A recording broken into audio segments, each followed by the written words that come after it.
Syekh Abdul Muhyi adalah seorang ulama penyebar agama Islam di wilayah selatan Jawa Barat.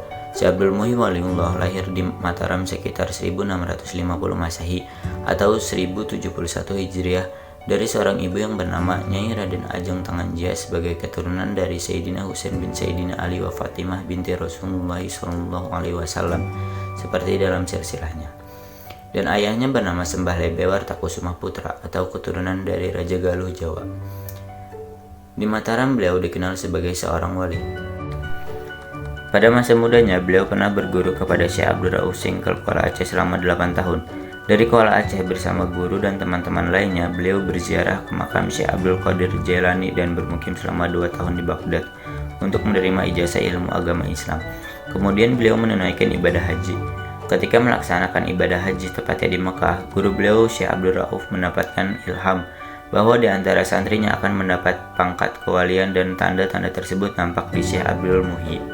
Setelah perjalanannya dari Mekah, Syekh Abdul Rauf menyampaikan ilham yang diperolehnya dan memerintahkan untuk mencari gua tersebut kepada Syekh Abdul Muhyi untuk pulang dan mencari gua di Pulau Jawa bagian barat untuk menetap dan bermukim di sana.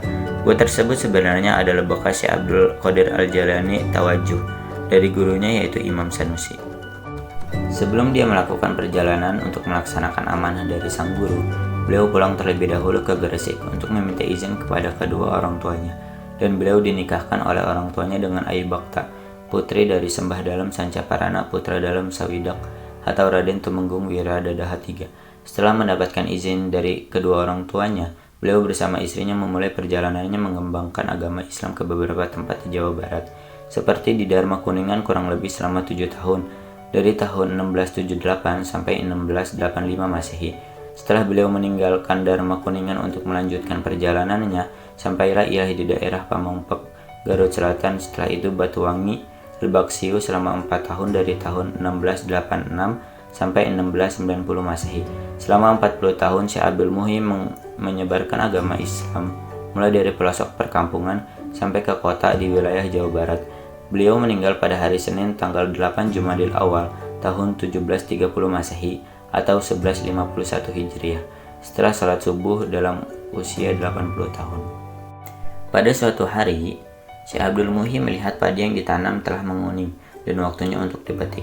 Saat dipetik terpancarlah sinar cahaya kewalian dan terlihatlah kekuasaan Allah. Padi yang telah dipanen tadi ternyata hasilnya tidak lebih dan tidak kurang, hanya mendapatkan sebanyak benih yang ditanam. Ini sebagai tanda bahwa perjuangan mencari gua sudah dekat. Untuk meyakinkan adanya gua di dalamnya, maka dari tempat itu ditanami padi lagi, sambil berdoa kepada Allah semoga gua yang dicari segera ditemukan. Maka dengan kekuasaan Allah, padi yang ditanam tadi segera tumbuh dan waktu itu juga berbuah dan menguning. Lalu dipetik dan hasilnya ternyata sama, sebagaimana hasil panen yang pertama. Di sanalah dia yakin bahwa di dalam gunung itu adanya gua. Sewaktu Syekh Abdul Muhyi berjalan ke arah timur, terdengarlah suara air terjun dan kicauan burung yang keluar dari dalam lubang. Dilihatnya lubang besar itu, di mana keadaannya sama dengan gua yang digambarkan oleh gurunya. Seketika kedua tangan diangkat memuji kebesaran Allah. Telah ditemukan gua bersejarah di mana tempat ini dahulu Syekh Abdul Qadir Al-Jailani mendapat ijazah ilmu agama dari gurunya yang bernama Imam Sanusi. Gua yang sekarang dikenal dengan nama Gua Pamijahan diyakini adalah warisan dari Syekh Abdul Qadir Al-Jailani yang hidup kurang lebih 200 sebelum Syekh Abdul Muhyi. Gua ini terletak di antara kaki Gunung Mujarrad. Sejak gua ditemukan, Syekh Abdul Muhyi bersama keluarga beserta santri-santrinya bermukim di sana. Di samping mendidik santrinya dengan ilmu agama, dia juga menempuh jalan tarekat. Dalam gua Pamijahan ada kopiah haji, yaitu lekukan-lekukan bulat atap gua yang menyerupai peci. Konon jika ada yang pas saat berdiri, insya Allah akan bisa naik haji. Ada juga lubang-lubang seperti mulut gua yang dikisahkan menjadi jalan tembus menuju Banten, Cirebon, sampai Mekah. Wallahu a'lam bishawab. Sekian lama mendidik santrinya di dalam gua, kemudian Syekh Abdul Muhyi mulailah menyebarkan agama Islam di perkampungan penduduk. Di dalam perjalanan, sampailah ia di suatu perkampungan yang terletak di kaki gunung yang bernama Kampung Bojong. Selama bermukim di Bojong, ia dianugerahi beberapa putra dari istrinya Ayu Bakta. Di antara putra dia adalah Dalam Bojong, Dalam Abdullah, Media Kusuma, Pakhi Ibrahim. Beberapa lama setelah menetap di Bojong, atas petunjuk dari Allah, Syekh Abdul Muhyi beserta santri-santrinya pindah ke daerah Saparwadi. Di sini dia membangun masjid dan rumah sebagai tempat tinggal sampai akhir hayatnya. Dalam menyebarkan agama Islam, Syekh Abdul Muhyi menggunakan metode tarekat Nabawiyah, yaitu dengan akhlak yang luhur disertai tauladan yang baik. Dalam kitab Istighol Tarekat Qadiriyah Naqsabandiyah diceritakan beberapa kisah karomah Syekh Abdul Muhyi. Salah satunya adalah, pada suatu hari ada seorang yang dikejar-kejar sekawanan lebah, lari meminta tolong kepada Syekh Abdul Muhyi. Kemudian Syekh Abdul Muhyi berseru kepada kelompok lebah itu, "Kenapa kalian lebah bersikap begitu kepada manusia? Apakah kalian tak mengerti di dalam tubuh manusia lahir dan batin adalah Taif la ilaha illallah?" Lebah-lebah itu langsung mati. Lalu tubuh orang itu seperti keluar asap, dan dia selamat tanpa bekas luka apapun.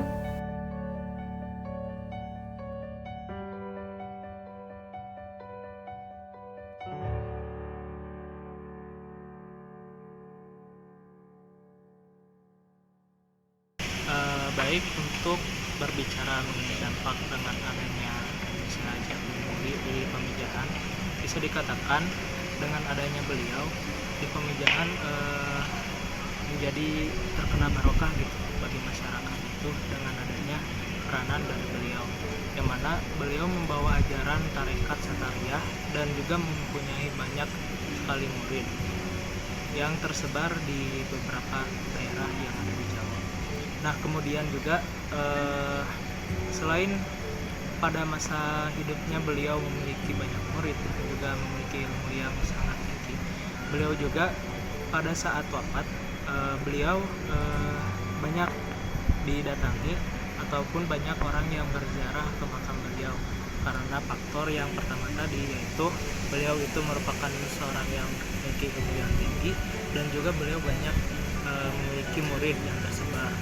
Nah, untuk dampak yang terasa oleh masyarakat dengan banyaknya tamu yang berziarah ke makam beliau yang berada di tempat Pamijahan, menjadi perekonomian masyarakat yang ada di Pamijahan bisa meningkat, karena dengan adanya tamu yang berziarah, produk-produk yang dihasilkan oleh masyarakat Pamijahan bisa disalurkan ataupun bisa diiklankan, dikembangkan kepada para tamu yang berziarah ke makam beliau.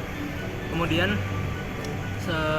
karena dengan adanya banyak tamu yang berziarah ke makam beliau, dulunya itu Pamijahan bernama Saparwadi, yang artinya itu jurang yang dalam, tapi dirubah menjadi Pamijahan dengan filosofi dari kata mijah, yaitu suatu proses dari seekor ikan yang melakukan mijah ataupun bertelur, sehingga banyak ikan yang berdatangan ke sana. Nah, dikarenakan itu Saparwadi dirubah namanya menjadi Pamijahan. Dan untuk sekarang juga alhamdulillah dari sampai tahun sekarang juga pun banyak orang-orang yang datang berziarah ke makam beliau, dan bukan hanya dari Pulau Jawa saja, tapi di luar Pulau Jawa juga banyak yang berziarah ke makam Syekh Abdul Muhyi, karena beliau pun juga sebagaimana kita ketahui dari sejarah merupakan murid dari Syekh Abdul Rauf Asingkir.